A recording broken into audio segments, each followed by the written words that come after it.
Baik, selamat sore untuk kami semua rekan-rekan wartawan dan juga semua rekan-rekan SDM dan kawan-kawan dari KIP. Hari ini kita baru saja lakukan pertemuan rapat koordinasi teknis khususnya bidang SDM untuk mempersiapkan semua giat-giat. Yang pertama adalah identifikasi semua para relawan yang sudah kami rekrut 2019 akhir dan juga 2020 awal di 4 klaster yang ada, sementara di Timika dalam proses persiapan dalam rangka rekrutmen relawan. Di sini kita kemungkinan besar di tanggal 28 Juli 2021 akan lakukan identifikasi semua teman-teman volunteer, LO ataupun field worker atau workforce yang sudah kita rekrut di 2019.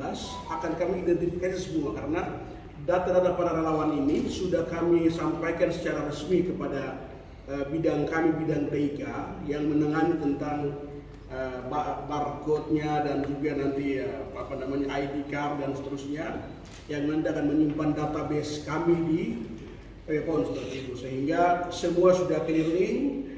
Sementara kita menunggu data dari Merauke kalau sudah masuk dalam waktu dekat berarti kita akan sampaikan secara video kepada klaster Merauke untuk kapan akan dilakukan pelatihan.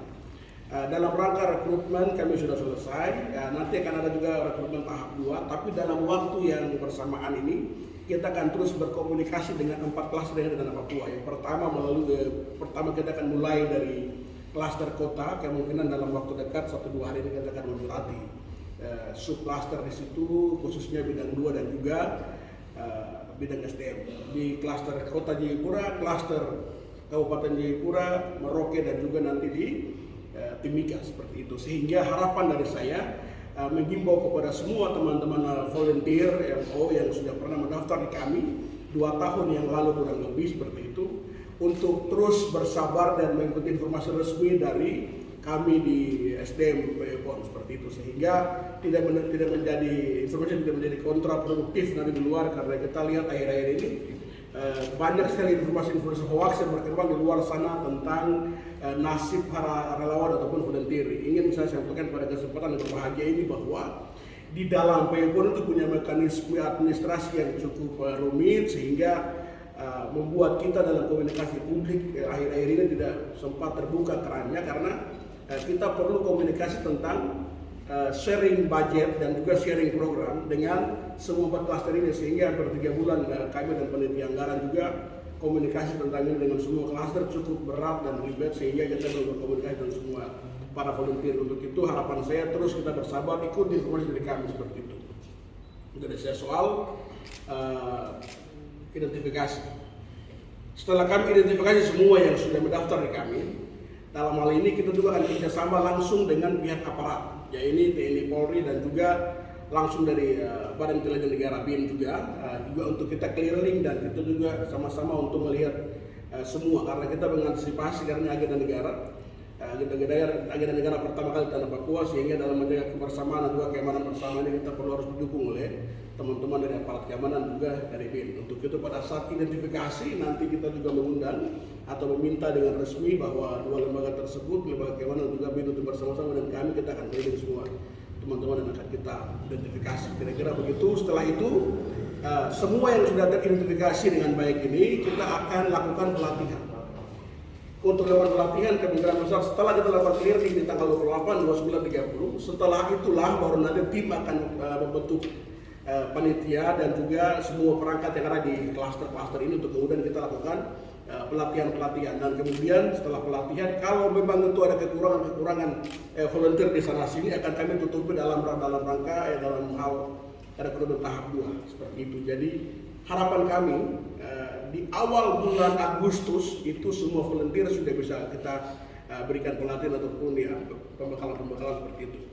Jadi harapan saya juga kepada semua teman-teman di bidang klaster dan juga yang ada di bidang PON 16 bidang ini untuk terus menahan diri, untuk tidak juga melakukan rekrutmen di bidang masing-masing. Itu yang pertama. Yang kedua, tolong menyiapkan khususnya dari semua bidang-bidang, khususnya di bidang 1, bidang arena dan juga dari bidang kesehatan dan seterusnya. Tolong menyiapkan semua tenaga-tenaga teknis, namanya dan semua ketentuan kita akan kirim ke semua klaster dan juga ke semua bidang, bahwa ketentuan yang akan kami sampaikan kepada teman-teman di bidang untuk bisa diikuti syarat-syaratnya. Jadi mulai dari keahliannya, terus juga dari kebutuhan-kebutuhan khusus ini kita perlu sampaikan kepada teman-teman untuk menyiapkan semua tenaga-tenaga itu, karena contoh macam kesehatan, soal doping ini kan kami tidak bisa tahu orang awam di sana kemudian. Nah, kita butuh orang-orang yang ahli di bidang itu dan seterusnya. Jadi ya, saya pikir untuk semua kita bisa menahan diri, mengikuti semua progres yang ada. Dalam hal ini, hari ini kita sudah dilanda oleh pandemi, dan waktu dekat juga dari tanggal 1 Agustus sampai tanggal 25 kemungkinan besar akan lockdown dan seterusnya. Tapi harapan saya ya, kami di volunteer terus berjalan. Nah, tentunya kita akan mengedepankan semua prokes ya, seperti itu. Jadi itu dari kami. Untuk pelatihan harapan kami sebelum minggu kedua bulan Agustus. Ya, setelah proses ini semua selesai kita akan lakukan pelatihan. Nah, seperti itu. Nanti kita akan distribusi lagi karena kemungkinan dalam bulan Agustus kalau ada tes event berarti volunteer yang sudah dilatih kita akan tes lapangan. Volunteer estimasinya 30.000. 30.000. Estimasinya 30.000 tersebar di 4 klaster. Itu kira-kira satu klaster berapa relawan yang dulu? Tergantung kebutuhan. Karena tergantung kebutuhan. Karena venue yang terbanyak, nomor pertandingan terbanyak dipertandingkan misalnya di kota Jayapura dan juga kota Jayapura. Tentunya volunteer yang dibutuhkan juga ya sesuai dengan kebutuhan itu. Yang paling sedikit kemungkinan di Merauke karena cabang olahraga yang dipertandingkan cuma 6. Kemudian untuk yang teman-teman yang ada di klaster-klaster, untuk informasi pendaftarannya apakah langsung ke ini kita sudah lakukan pendaftaran. Sudah ya? Kami sudah lakukan pendaftaran. Ini cuma kita mengidentifikasi kembali seperti daftar ulang begitu. Karena sudah hampir 1 tahun, 2 tahun full ini kita cukup vakum karena proses administrasi kita yang cukup panjang di dalam PON, sehingga yang sudah mendaftar inilah yang nanti akan kami identifikasi kembali. Seperti itu. Jadi untuk mendaftar para relawan, kalau di klaster Jayapura, ya orang-orang yang berguna di klaster Jayapura. Di Merauke ya teman-teman juga yang dari Merauke. Jadi kami tidak rekrut dari Jayapura terus kemudian bawa ke sana. Wah, itu mobilisasinya itu luar biasa nantinya. Seperti itu.